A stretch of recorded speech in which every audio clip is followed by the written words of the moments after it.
Let's start with this Substack live stream that she did with Wajahat Ali. He's the guy who nods along to anything anti-white, like it's gospel. Joy looks right into the camera and says that white people can't invent anything. They can't originally invent anything more than they ever were able to invent good music. We black folk gave y'all country music, hip hop, R&B, jazz, rock and roll. James Comey. Yes, that James Comey.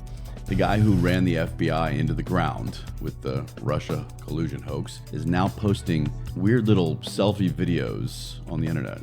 And Donald Trump is still president and still humiliating America on a national stage, standing next to Vladimir Putin. It's like a dream, a bad dream you can't wake up from. But I don't want to talk about that bad dream this week. I want to talk about a truly inspirational public figure named Taylor Swift. Here, Warren is at a rally of some sort for Zohran Mamdani, again, potential communist New York City mayor. She says he's got real plans to make New York more affordable. And then she drops the gem of the year. Plans to deliver on housing. Plans to deliver. We're going to experiment. We're going to try things on groceries.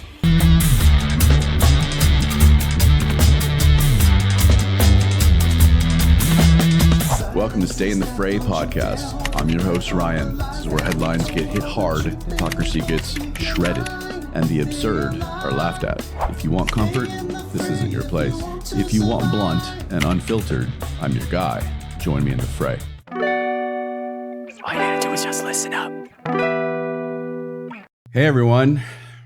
If you already know me, you'll enjoy the way that this story I'm about to tell ties back into what you already know about me, and probably why you've stuck around with the show. If you're new here, great, because it explains everything, how I see the world, why I do this, and what this show is really about. Stick around. I think you'd be glad that you did. So picture this.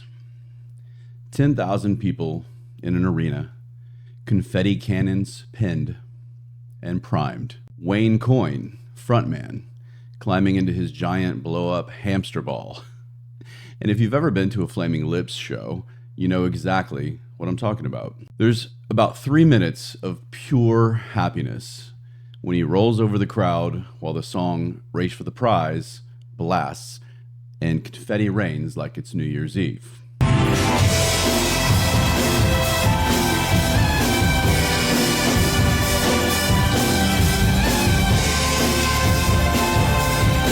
They always close every show with that song. And I think I know why. Because in that moment, it's impossible not to smile, not to feel good. You're shoulder to shoulder with strangers, everyone singing the same chorus, every ounce of cynicism washed away in those few moments. And the way that Flaming Lips does it, it's beautiful. Here's the thing. I love it. I love Wayne. I think he's one of the greatest frontmen that I've seen. But I know full well that he, and most of that stage, and most of that crowd, probably sees the world completely differently than I do, politically. Yet, I can stand there, smiling, clapping, cheering, because the music is what matters. It's art. It's joy. And that's how it should be. But here's the catch. Does that go both ways? If Wayne looked out at the crowd and knew that one of the smiling faces was a Trump supporter, would I still be welcome and all that joy? Or would the love end the second that my politics were visible? And I've seen this before. Not at the Lip show. Wayne actually kept it very respectful, with one small line about being a hard time in America right now. I respect the hell out of him for that, and the band for not going overboard. The reaction, I heard some shouting of things, blaming Trump, turning that blanket of love everyone into jeers and hate for people like me. And at other shows, U2, Bruce Springsteen, Green Day, it's even louder. Entire arenas drenched in so-called love, flip to venom the moment that one man's name is mentioned. That's the divide.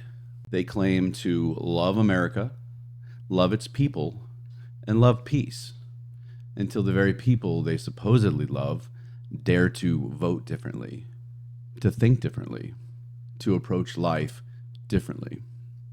Then the unity shatters, the tolerance disappears, and the hate comes roaring back, aimed at us. The lawlessness, the mobs, the looting, it's not coming from MAGA rallies. It's coming from the same side that preaches about love while on stage. And I stood there in that crowd, smiling at everybody around me, not hating on anyone, even though that I knew plenty of them would hate me. And that, right there, is why I do this. That is why this show exists. I changed the name for this season, starting this season. It's no longer Stay in the Gray podcast. It is now Stay in the Fray podcast. Because that's where we are now. It's not polite debates over a few beers anymore. It's a fight. A cultural fray. A political fray. A media fray. A society fray. And if you want proof of how ugly that it gets, you don't need to look at my concert ticket stub. You just need to hear me call out what these so-called leaders and influencers have been saying. They continue to scream misinformed, vile, and dangerous rhetoric, straight-faced into microphones and cameras. So let's open the season and the new name with a bang. And we'll do a segment of They Really Said That, the Grievance Games. It's still here, it's growing, and it's going strong. This is Stay in the Fray podcast. It is August 26th, 2025. Let's roll. We're going to kick off the Grievance Games with a woman who just endlessly intolerable, Joy Reid. I think she's won like 8 gold medals on my Grievance Games. She's the gift that keeps on race baiting. In this episode, I've got 2 clips that prove she's still in the running for this episode's gold medal. And who can say the dumbest thing on camera? Let's start with this Substack live stream that she did with Wajahat Ali. I think I pronounced that correctly. He's the guy who nods along to anything anti-white, like it's gospel. Joy looks right into the camera and says that white people can't invent anything. She zeroes in on music. She drags Elvis and claims country music was stolen. And instead of pushing back, Wajahat eggs her on. Roll it. They can't fix the history they did. Their ancestors made this country into a slave hell. But they can clean it up now because they got the Smithsonian. They can get rid of all the slavery stuff. They got PragerU. They can lie about the history to the children. They can't originally invent anything more than they ever were able to invent good music. We black folk gave y'all country music, hip hop, R&B, jazz, rock and roll. They couldn't even invent that, but they have to call a white man the king. Because they couldn't make rock and roll. So they have to stamp the king on a man whose main song was stolen from an overweight black woman. Wow. See what I mean? So according to Joy, Elvis was a thief. Country music is fake, and white people's biggest achievement is mediocrity. Let's break this down.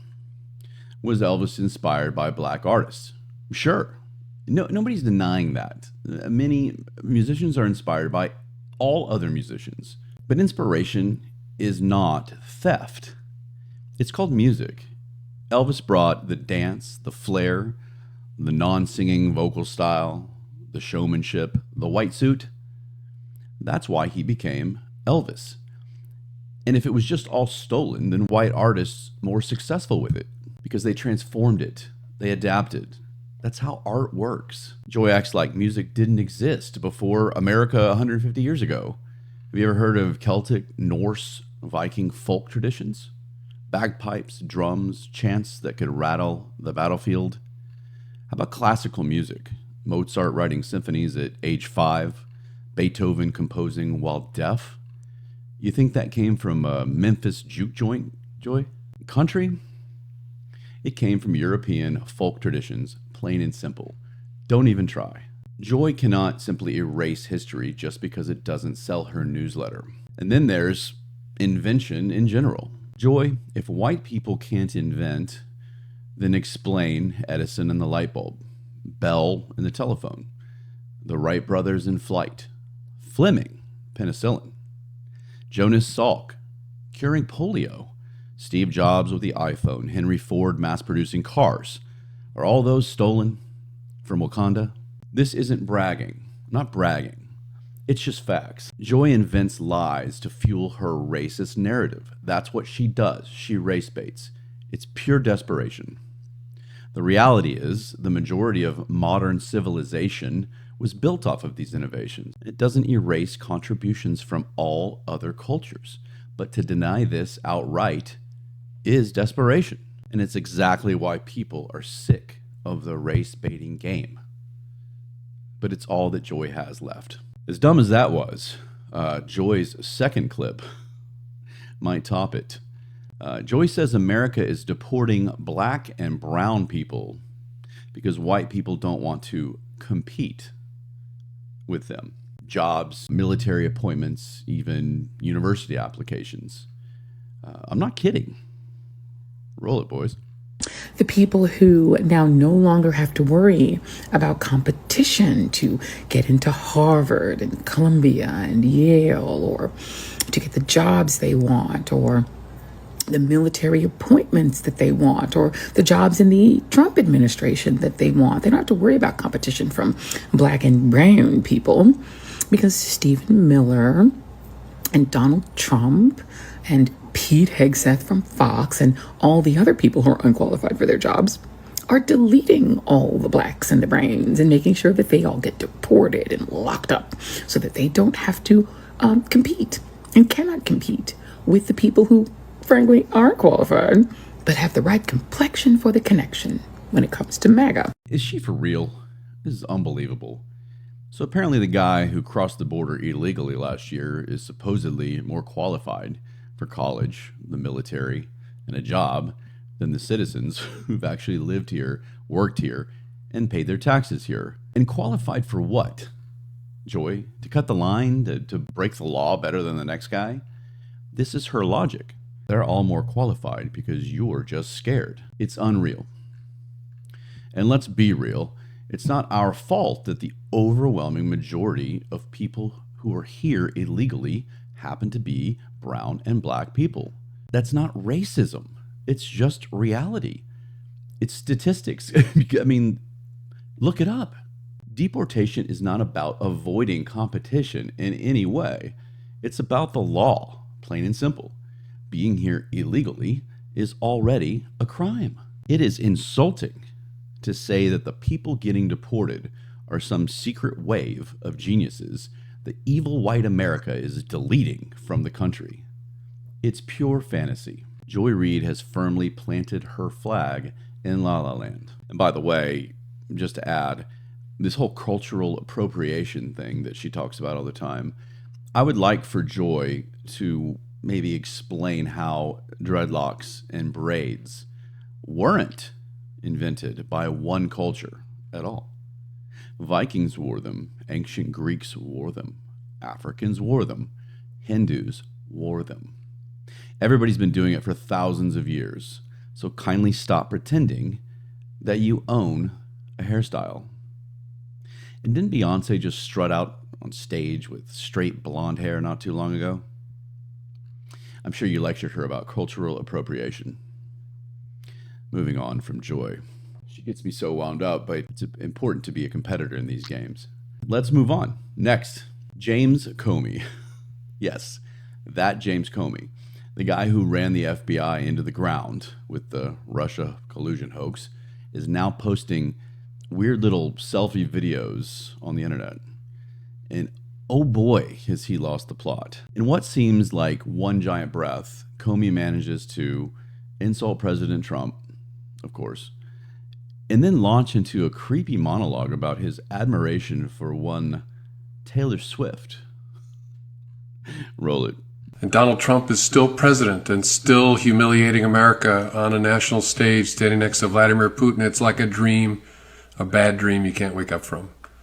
But I don't want to talk about that bad dream this week. I want to talk about a truly inspirational public figure named Taylor Swift. Of course, I watched her podcast interview with the Kelsey brothers.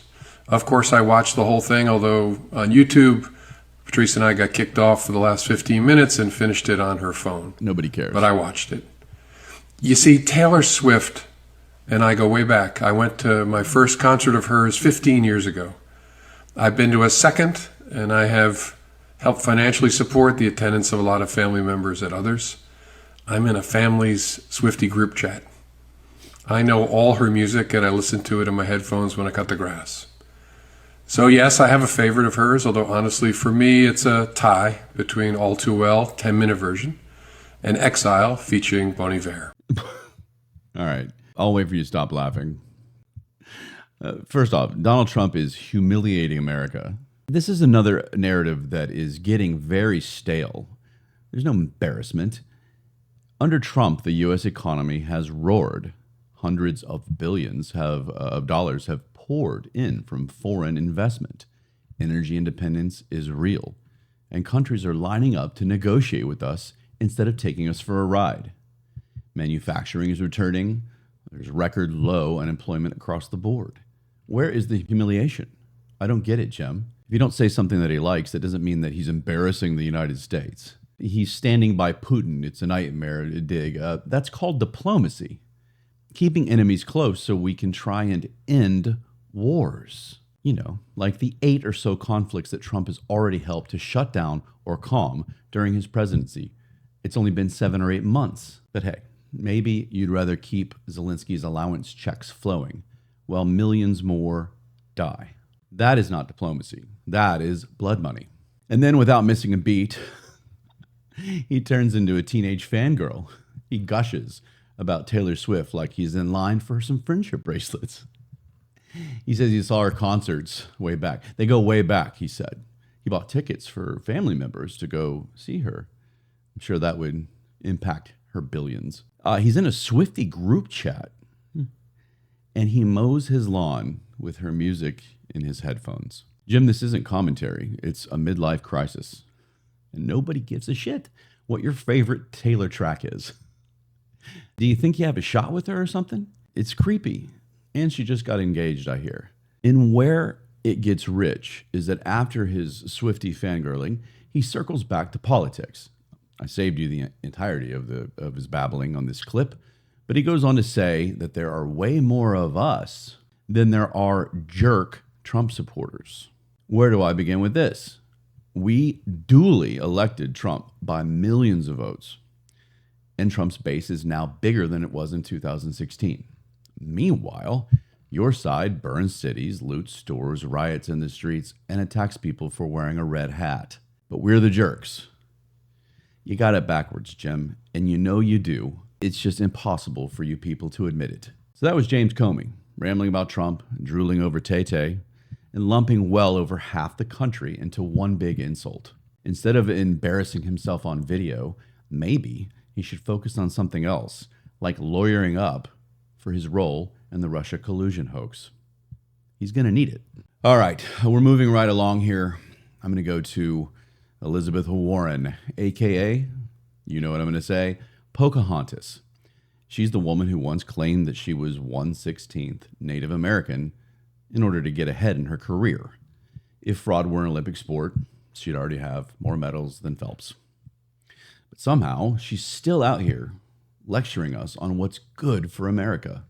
So in this clip, Warren sits on some panel and says she personally knows AOC, Bernie Sanders, and the New York City mayor hopeful Zohran Mamdani, and that they're fighting for a country not controlled by billionaires who literally dump hundreds of millions into campaigns. Roll it, please. And the people I know and know well, like Mamdani, like Ocasio-Cortez, like Sanders, are all in there fighting, and they know what they're fighting for. They're fighting for an America that's not just controlled by a handful of billionaires who dump literally millions and millions, hundreds of millions of dollars into campaigns. They want somebody who is actually there to fight for them. Does she hear herself when she speaks? She's wagging her finger at billionaires as if her own party isn't the darling of billionaire donors. As usual, let's check some receipts. George Soros is the main one, dumping tens of millions into left-wing PACs. Mark Zuckerberg pumping over $400 million into election infrastructure in 2020. He claims to have changed his ways now. Reid Hoffman, co-founder of LinkedIn, dropping millions to smear Republicans. And of course, the one and only Kamala Harris, who raised and spent record-setting billions, plural, billions on her campaign for president.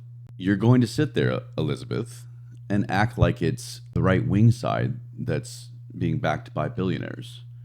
That's not just hypocrisy, it's historical revision.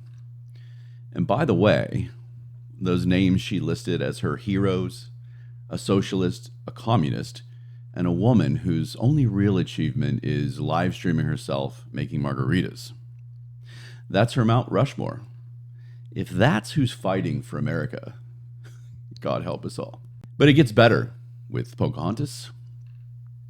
Here, Warren is at a rally of some sort for Zohran Mamdani, again, potential communist New York City mayor. She says he's got real plans to make New York more affordable. And then she drops the gem of the year. They're going to experiment with groceries. Yes, government-run grocery stores. One per borough. Roll it. When someone stands up and says, I will lead this city by making it more affordable, and here are my plans, real plans, plans to deliver on childcare, plans to deliver on housing, plans to deliver, we're going to experiment, we're going to try things on groceries. That is the Democratic message. What she means is government-run grocery stores. Mamdani's talked about this. That's not affordability. That's Venezuela. That's East Berlin. That's standing in line for bread while soldiers with rifles tell you what you can and cannot buy. We've seen how experimenting with groceries turns out. It turns into shelves with nothing but government cheese and rotten potatoes. I don't get how people want this. I don't understand how they can vote for this. But unfortunately, it looks like New York City is going to have to be the example. If you want to make New York City more affordable, try lowering taxes, cutting regulations, and letting small businesses thrive. Not building Soviet supermarkets that'll drive money out and make the city look like a militarized third world country. And then she says with a straight face at the end there, that is the Democratic message. Well, good. Spread that far and wide, please, because if that's the message, your party's going to keep fading faster than a Black Friday sale at one of your government-run grocery stores. That was Elizabeth Warren, lecturing us about billionaires while cashing checks from billionaires, praising a socialist and a communist as America's role models, and pitching Soviet grocery stores as innovation. This is the same woman who lied, like I mentioned, about being a Native American to get ahead, and now she wants to tell the rest of us how to live. It's pretty pathetic. All right, to end this shortened version of the Grievance Games, here's some quick comic relief, because boy do we need it. Our next and last contestant today is Kamala Harris's stepdaughter, Ella Imhoff.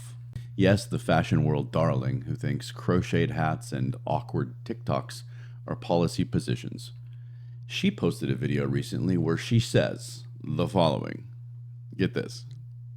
She has climate anxiety. Roll it. I think everything with the environment is really fucking getting to me. And it is I experience a lot of climate anxiety, like a lot of us do. It's not funny. It's just like, it's one of those things, it's not funny, but you just like nervous laugh about it because it's scary. It is. It's actually, Ella, I disagree with you. It is funny. It's fucking hilarious. What on earth are you anxious about? This is the fucking climate. Before you were even born, we were told the world would end. 10 years, 20 years, ice caps gone, Miami underwater, mass extinction.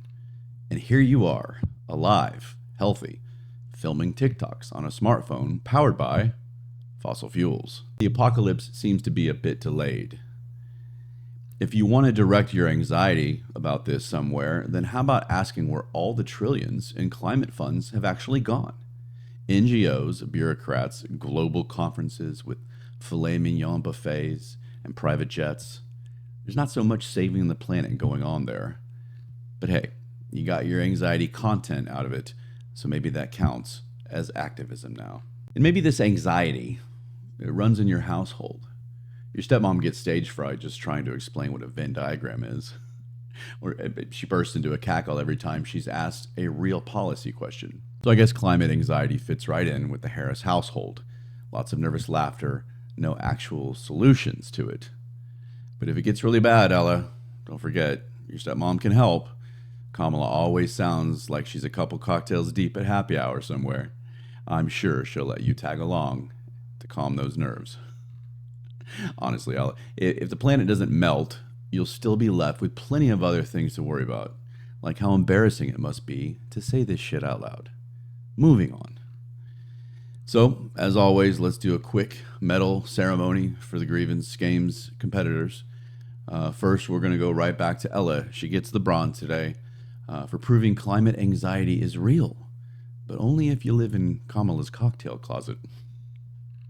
The silver goes to Pocahontas, a.k.a. Elizabeth Warren, for pitching communist grocery stores as if they were fresh innovation and pretending that her party doesn't bathe in billionaire cash. The gold medal, it's probably her 9th or 10th, Joy Reid, for standing on her Substack soapbox, declaring white people can't invent anything, and somehow topping it all off with a deportation conspiracy against brown and black people that would embarrass even late-night comedy writers.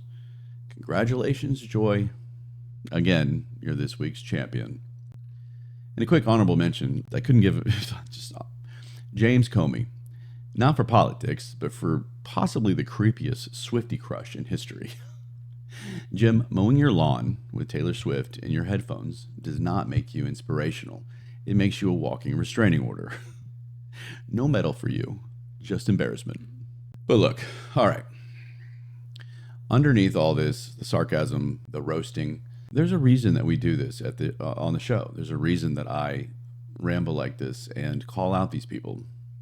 It's not just about mocking the Joy Reids and the James Comeys, other former contestants, Jasmine Crockett, Hillary, all of the above.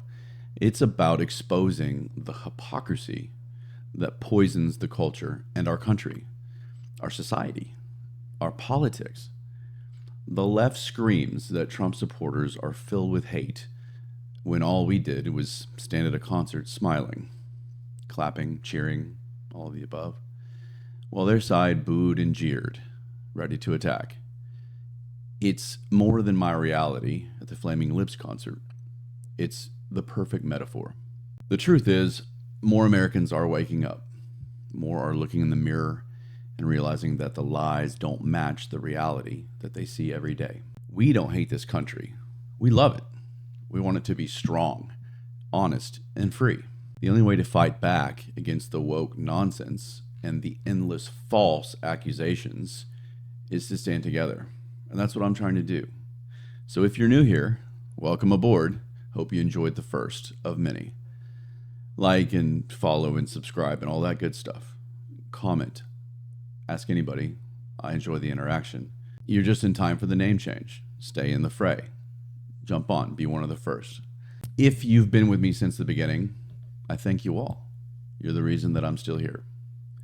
Not much has changed, don't worry, except my passion's burning even hotter than it always has. So to all of you, thank you. I look forward to many, many more episodes.